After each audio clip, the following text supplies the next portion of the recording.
Tabasamu na matumaini vimeanza kuonekana kwa wakulima wa zao la ufuta katika wilaya ya Momba mkoani Songwe kufuatia kufanyika kwa mnada wa kwanza wa zao hilo kupitia mfumo wa soko la kidijitali. Kwenye mnada huo wa kwanza katika wilaya ya Momba ambao umefanyika Mei 9 mwaka 2026, jumla ya tani 928 za ufuta zimefikishwa sokoni na kuuzwa zote. Bei iliyopatikana pia imepokelewa vyema na wakulima, ambapo bei ya juu ikiwa ni shilingi 2740 na ya chini ilikuwa shilingi 2655, na hivyo kupata wastani wa shilingi 2714 kwa kilo moja. Kwa upande wa wakulima, mnada huo umeonekana kuwa mwanzo wa mabadiliko makubwa katika biashara ya ufuta.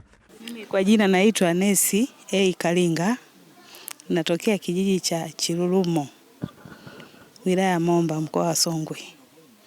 Ni mkulima wa zao la ufuta na mazao mengine, lakini sana sana zao langu la biashara ni ufuta. Kipindi cha nyuma tumepata shida sana, tunalima ufuta kwa gharama kubwa, lakini masoko yakawa hamna. Wanakuja walanguzi, wananunua kwenye madebe makubwa, yani mandoo makubwa yanafika hata kilo 18 ndoo moja. Tulikuwa tunapata hasara sana. Tunashukuru hawa mlivyotuletea huu mfumo, hasa Kopla, TMX wametusaidia. Tumefaidika, tumepata faida. Ufuta wetu tunalima, tunauza kwa bei nzuri. Na hata mafanikio tumeyaona. Tumepata nyumba nzuri, watoto wetu wanaenda shule, na ziada nyingine tunapata, tunaweka akiba. Kwa hiyo tunashukuru sana serikali yetu kwa kutuletea huu mfumo, unatusaidia. Tunashukuru sana serikali yetu ya Jamhuri ya Muungano wa Tanzania.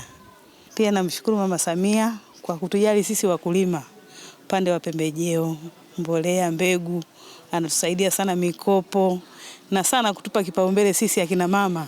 Tulikuwa tumesahaulika, tuko nyuma.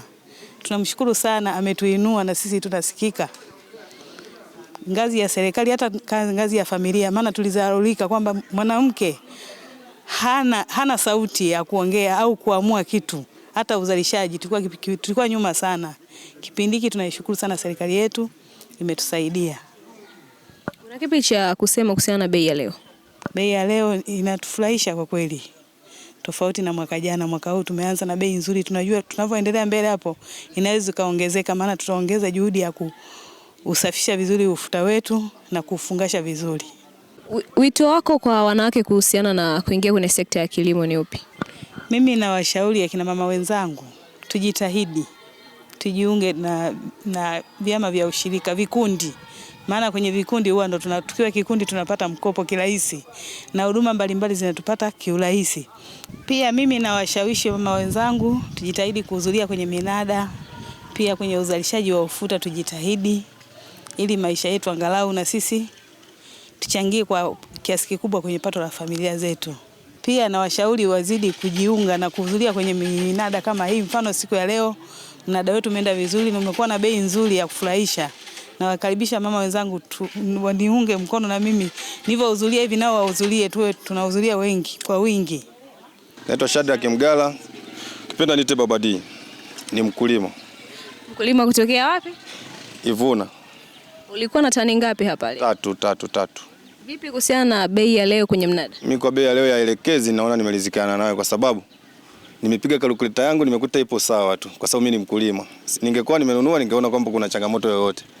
Kabla ya kuwa na mfumo huu sasa rasmi wa uuzaji wa mazao yenu, huko nyuma ilikuwa vipi, na huu utaratibu mpya umewanufaisha kwa kiwango gani? Yaani utaratibu wa nyuma kidogo ulikuwa unazingua, kwa sasa hususan mwaka jana malipo yalikuwa yanachelewa sana.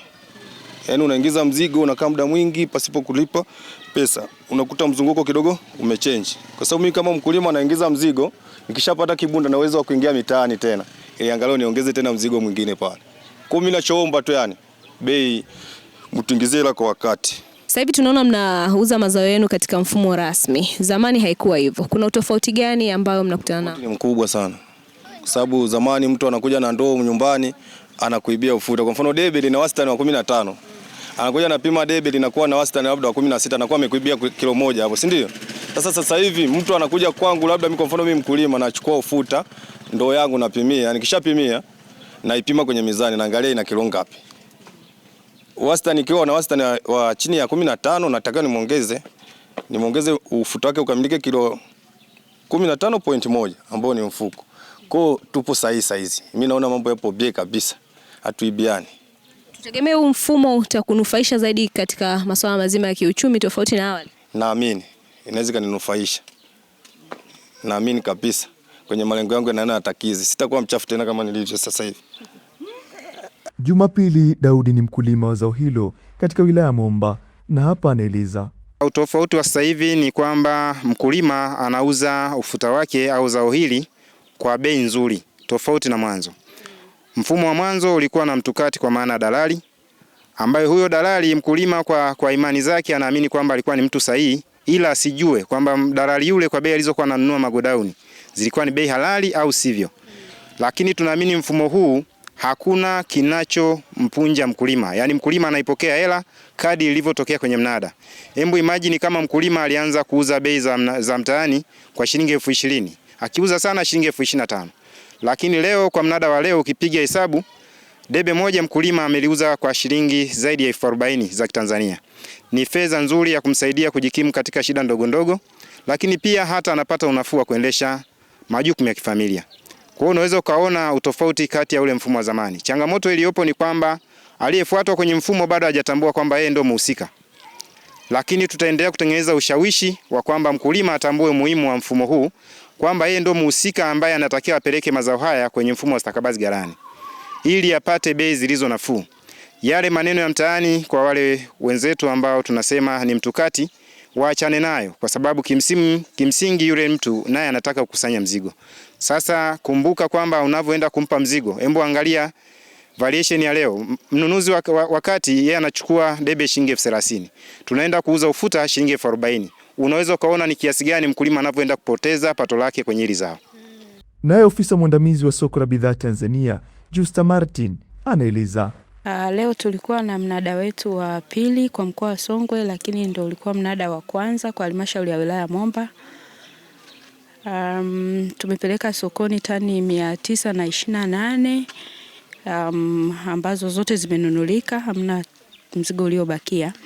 Na bei ya juu tulioipata ilikuwa shilingi 2,740 na bei ya chini shilingi 2,655. Kampuni zilizoshiriki kwa siku ya leo ni zaidi ya makampuni 10 yameshiriki. Tunashukuru kwa sababu tumeona bei zimeimarika ukilinganisha na mnada ambao tumeufanya jana wa Songwe, na utofauti huu wa bei unatokana na ubora wa mzigo uliokuwepo ghalani, lakini pia saizi za loti ambazo mnakuwa mmezitengeneza kwa ajili ya kupeleka sokoni. Location ya magala au eneo la gala, kwa sababu kama gala liko kwenye strategic area ambayo inafikika kiwepesi, ni rahisi pia kwa mnunuzi kuofa bei nzuri. Lakini pia kikubwa zaidi ambacho kinaleta bei ya biashara au ya masoko au ya ufanyaji wa biashara tunaita demand and supply. Wingi wa bidhaa na mahitaji ndio vinavyotupatia bei yenye tija sokoni. Kwa hiyo tunashukuru, tunaamini kama wakulima wataendelea kuleta bidhaa zenye ubora kwenye magala, basi wataendelea kupata bei zenye tija kadiri ambavyo soko linaenda. Kwa upande wake, mkuu wa kitengo cha mahusiano kwa umma na mawasiliano, mamlaka ya udhibiti wa nafaka na mazao mchanganyiko, Teresia Christian, anaeleza. Baada ya mnada tumeweza kukaa na wakulima, hasa viongozi wa vyama vya msingi vya wakulima wetu, na tumeweza kuona uwezo ambao tuliwajengea na kuweza kuwafahamisha kuhusiana na mwenendo wa bei, namna ambavyo bei inapatikana, lakini pia kuhusiana na mfumo huu wa kidijitali unavyofanya kazi, lakini pia masuala ya masoko, ubora na vitu vya namna hiyo. Tumeweza kuona kwamba kunao mwitikio mkubwa na kwamba elimu imeweza kufikiwa na wameweza kuelewa namna ya mwenendo wa soko, bei inavyopatikana, lakini pia tumeona kwamba hata katika msimu huu ufuta wao umeweza kuwa ni wenye ubora zaidi tofauti na msimu uliopita. Upi hasa wito wako kwa wakulima? Wito wangu ni kuweza kuendelea kuhimiza wakulima wetu kuendelea kuzingatia kanuni bora za kilimo, kuhakikisha kwamba wanazingatia kanuni bora za kilimo, lakini pia wanaweza kufuatilia na kuanzia uzalishaji kuzalisha kibiashara, wakiwa na mtazamo wa kwamba bidhaa ama zao wanalolizalisha sio bidhaa tu ambayo itaishia katika soko la Tanzania, lakini ni bidhaa ambayo itakuwa bidhaa kubwa na yenye thamani kwa soko la dunia.